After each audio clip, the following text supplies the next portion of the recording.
evening. Welcome to BATV News. I'm Garth Williams.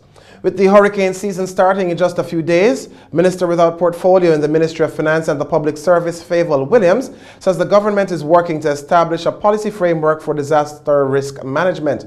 Minister Williams was speaking this morning at the Private Sector Organization of Jamaica President's Forum, which focused on disaster risk management for business continuity. Javon Keys reports. Minister Williams noted that Jamaica has experienced a number of hurricanes over the years which have affected economic growth. On average, we lose about 2.4% of GDP annually as a result of natural disasters. And so we have this history, we know the figures, so what are we doing about it? Can we do anything about it?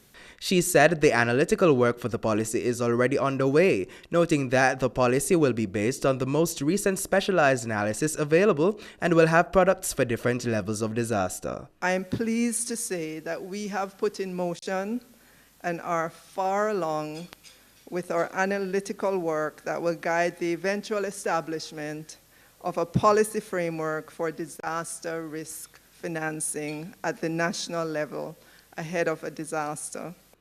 The policy will also include the transparent investment to mitigate harm to people and damage to infrastructure. She noted that the Caribbean has been impacted by some 224 natural disasters since the 1950s, which have caused regional governments major losses. The Caribbean has been hit by 324 natural disasters.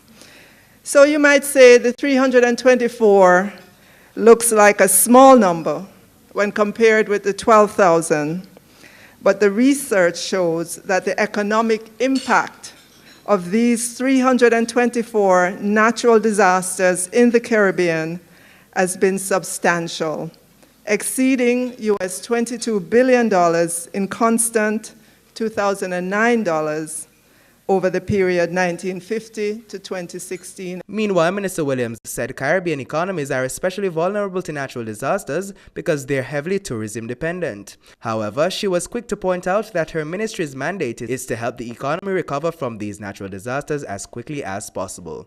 Where we come in at the Ministry of Finance and the Public Service is to ensure that the financing is available and it's available quickly so that we can recover from these disasters in as efficiently a manner and as quickly a manner as we can. For BATV News, I'm Javon Keys. Director General of the Office of Disaster and Emergency Management, ODPEM, Major Clive Davis, says the agency will be putting measures in place to allow Jamaican companies that have establishments in other Caribbean territories to bring in relief workers from these countries in the event of a natural disaster. He also spoke at the Private Sector Organization of Jamaica President's Forum this morning. Keneal Gale tells us more. Many Jamaican companies have branches in other countries, so if a natural disaster affects operations locally, these companies may want to pull on their overseas resources. Director General of the Office of Disaster and Emergency Management, ODPEM, Major Clive Davis, agrees that this may be necessary. He notes that bringing in relief workers is crucial for business continuity, but there has to be a process. How do we get relief into the country? How do we get personnel who are coming to support us into the country? And we now have a very clear understanding between ourselves, PICA, and customs as to exactly how that process would flow. However, let me point out, the central point of contact will continue to be the National Emergency Operations Center that's located at the ODPEM. It means that for any body to come in country to provide support, the permission will have to originate from the national office. Outside of that, they would not be let in. He says a team has been created by the Office of Disaster and Emergency Management, ODPEM, that will ensure the right specialists enter the country. And so what we have put in place also is a team that will take a look at some of these types of persons who are coming to ensure that who we want is who comes, or who it is that you have identified to come into your business and operate is the right fit. Meanwhile, Major Davis says ODPEM will be launching a program to help small to medium-sized businesses prepare for natural disasters. This year, we're rolling out a new program This program is being done in collaboration with the UNDP, and what it means is that we are going to be going at the micro, small, medium enterprises, right, to make sure that they are trained, they are sensitized in the business of business continuity planning, and to ensure that they put plans in place. And we're expecting that program to get going in the month of June. In the meantime, Logistics and Customer Service Manager at J. Nephew Andre Sterling says smaller businesses should scale their responses in line with resources when preparing for natural disasters. Don't worry about that you don't have the kind of resources that larger companies have. Scale your response to the resources that you do have, but have a plan as to what to do. But you see, without businesses being able to recover, the country cannot recover from an impact. For BATV News, I'm Kenil Gale. Jamaica's Trade and Investment Promotion Agency, JAMPRO, has secured the services of an international partner to support the promotion of the non-food manufacturing sector for investment.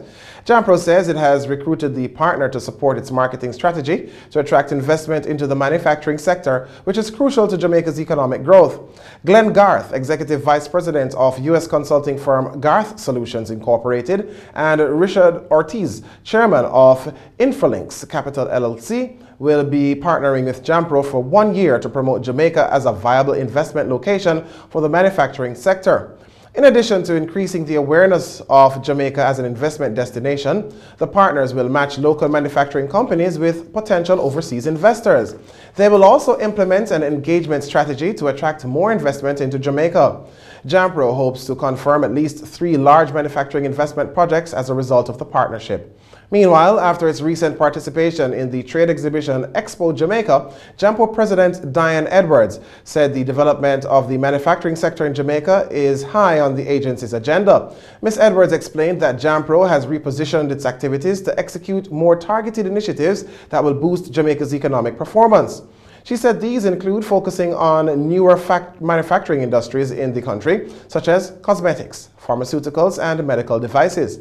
She added that the engagement of these 2 new partners will help to increase the awareness of Jamaica as an investment destination and will create opportunities for interaction between JAMPRO and potential investors, which is hoped will result in new projects and a boost for existing manufacturers.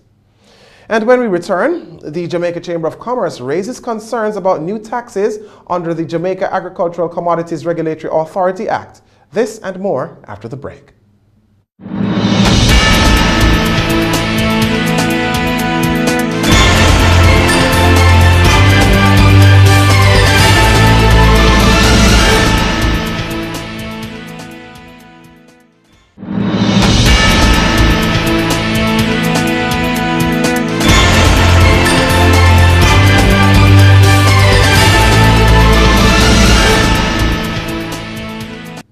Welcome back.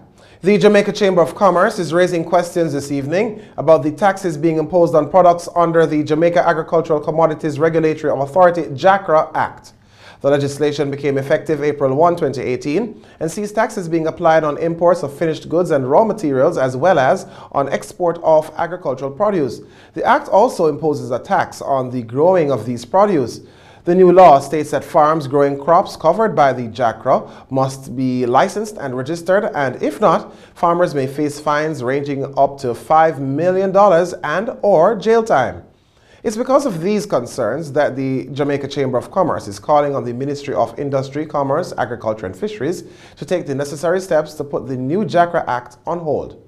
The organization argues that while the concept is good, the process by which it's being operationalized and the associated taxes being imposed on the users of both finished products and inputs for the processing of products are not only poorly thought through, but untimely and unworthy.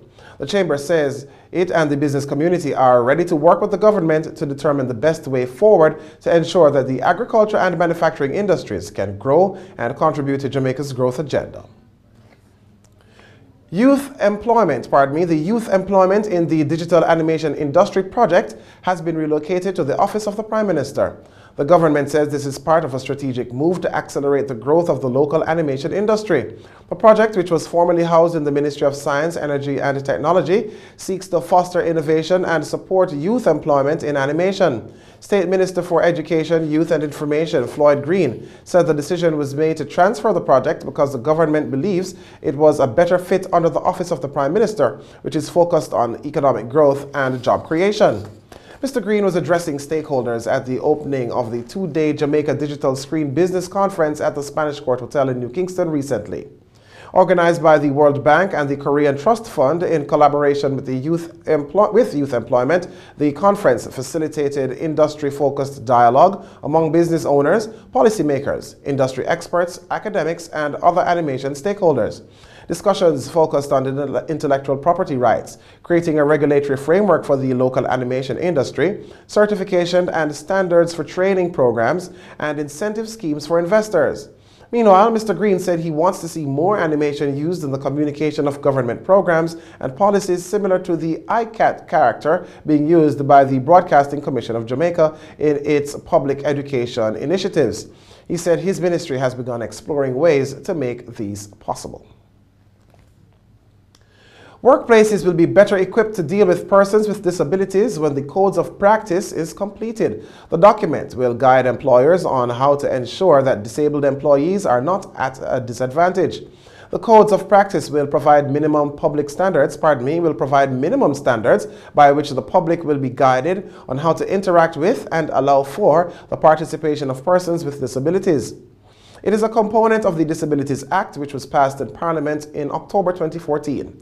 The Jamaica Council for Persons with Disabilities, an agency of the Ministry of Labour and Social Security, is developing the codes so as to expand the level of participation in the society by persons with disabilities.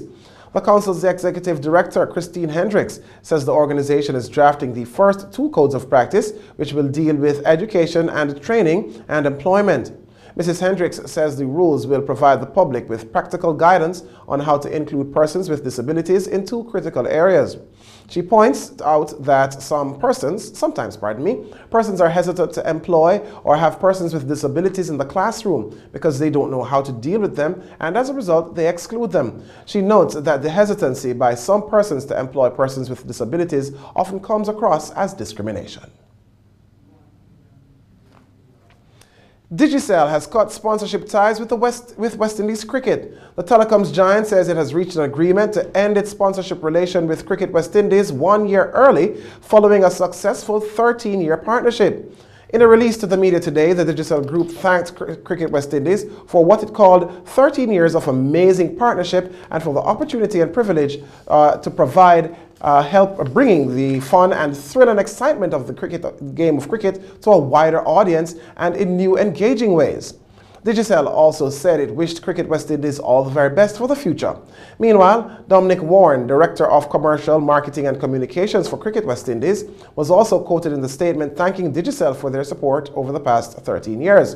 He added that Cricket West Indies is now primed to take on a number of new initiatives as part of its recently announced strategic plan to make cricket the heartbeat of the Caribbean.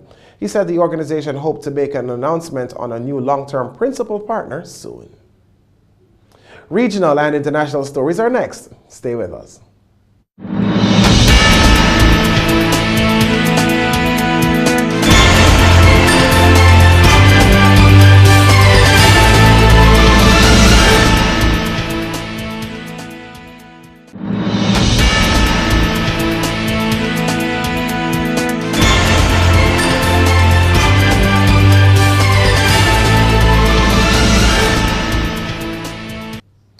Welcome back. Time now for regional and international news.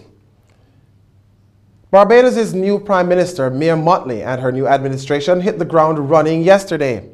The administration's first day in office saw ministers meeting with staff and familiarizing themselves with their new portfolios. More now from Nation News Barbados. Monday was the first day on the job for several members of Prime Minister Mia Mottley's new cabinet.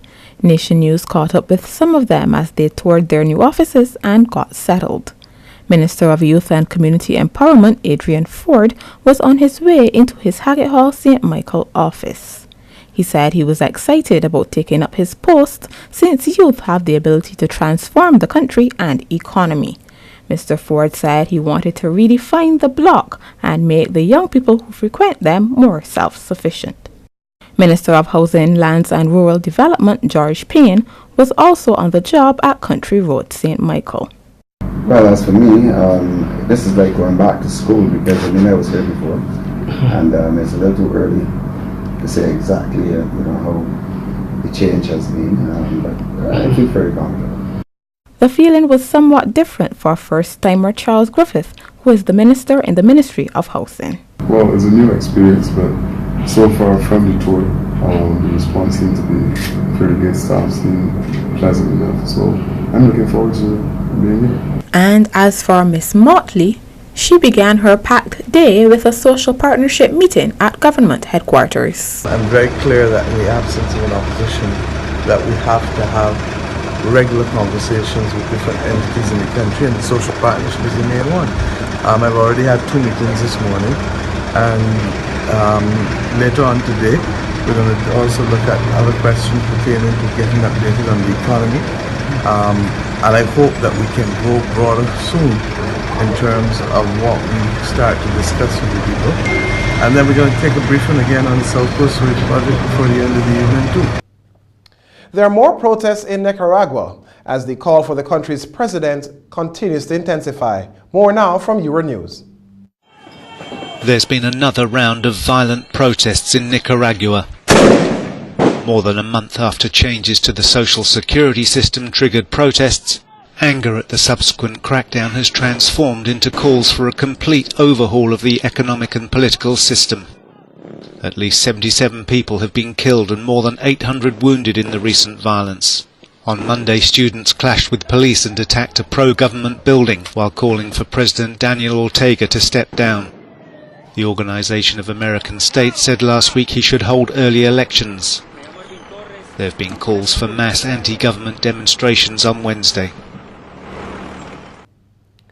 Brazil's government says it has reached an agreement with the country's main truck drivers' union to end an 8-day strike. More now from Daniel Schweimler. In Brasilia, they're saying they've reached agreement and the protest is over. But Brasilia is a long way from here and most of the rest of Brazil. And these truck drivers, tens of thousands of them, either haven't received the message or don't plan to heed it. We are not only here for the truck drivers, but for all Brazilians who are suffering with the rises in electricity, water, gas, everything. Brazilians have to work just to survive. We are not members of any political party. We are the people who are suffering the most. They're saying the rise in the price of diesel makes it hard for them to earn a living, and tempers are frayed. This used to be a strike. Now it's more than a strike. Brazil has realized that we can't keep going with these politicians who over the years we've seen involved in corruption, bribery and scandals. The government has offered a 10% reduction, but can hardly afford the more than $1.25 billion it will have to pay the state oil company Petrobras in compensation. What's taken many here by surprise is just how quickly a country as well developed as Brazil, with the 7th largest economy in the world, can be brought to its knees. With the economy fragile, a weak government can only offer temporary, partial solutions. With everybody here now very well aware of how reliant we all are on a constant flow of fuel. Protesting drivers have been blocking roads across Brazil. It means many gas stations have run out of fuel, while those that still have supplies attract lines of desperate motorists that can stretch for several kilometres. Not the economic recovery many experts said was happening. Brazil's economy is not weak. What's weak is the political movement in this country. We've had a former president arrested and now have a weak president in office. He has no leadership or charisma, and the increase in oil and gas prices has just added to the problems. Even if all of Brazil's truck drivers return to work immediately, it would still take several days for the country to return to normal. But with presidential elections due in October, it would be a normality fraught with tension and the threat of more strikes and protests. Daniel Schweimler, Al Jazeera, Sao Paulo. Starbucks closed thousands of its coffee shops across the United States today for staff training on racial bias. The chain was criticized last month when two black men were arrested while waiting for a friend at one of its stores in Philadelphia. The incident reflects centuries of racial stereotyping that many Americans are now trying to correct. Al Jazeera's Rob Reynolds reports from Washington, D.C. At the Calabash Tea House, shelves are filled with traditional remedies, herbal mixtures to ease aching joints, soothe frazzled nerves, and even spark romance. It's a form of knowledge handed down from centuries past, says owner Sunyata Amen.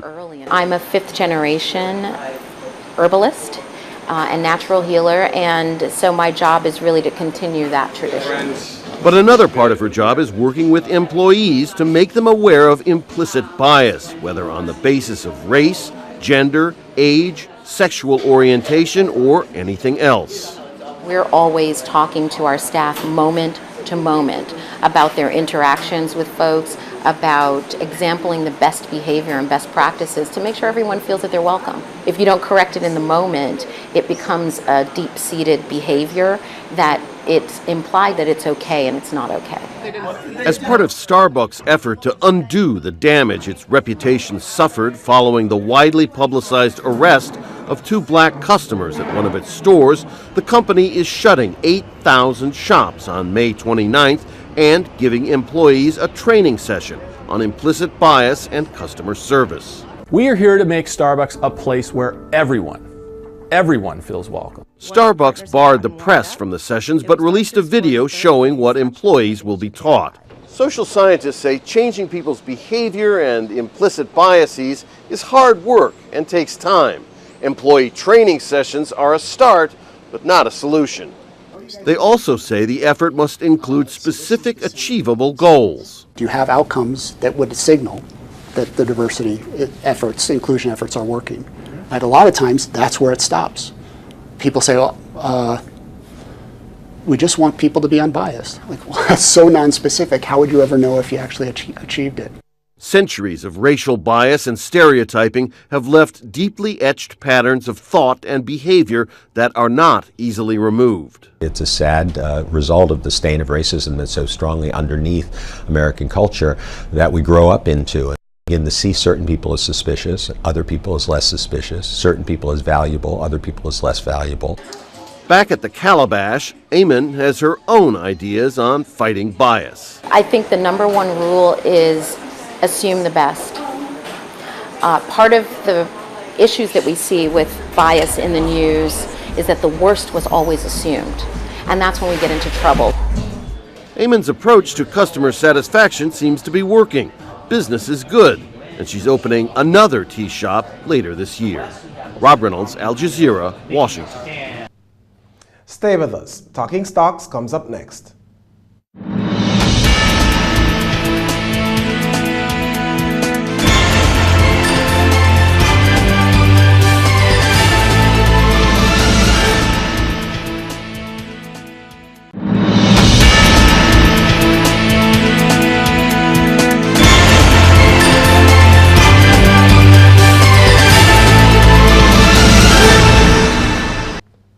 Welcome back. Time now for Talking Stocks.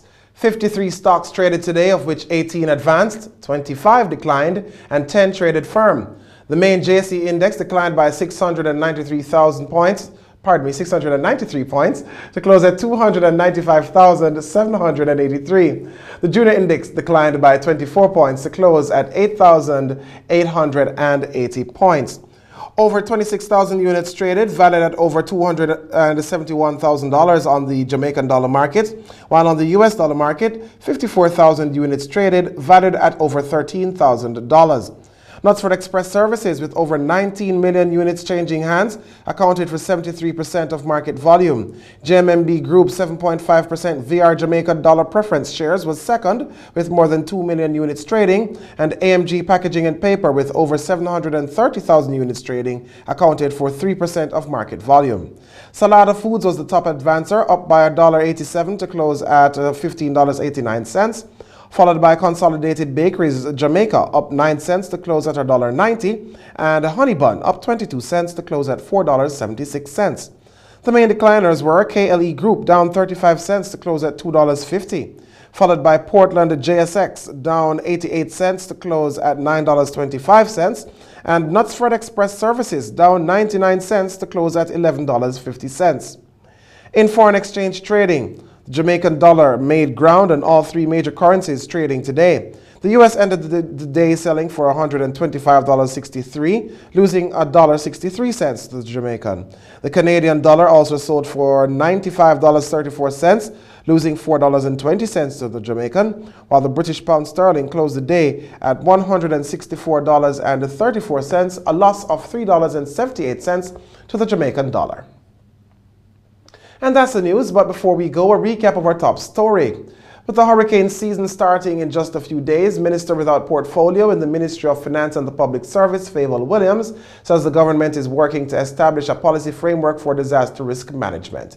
Thanks for watching. For more content, visit our website at batvja.com. I'm Garth Williams. Pleasant viewing.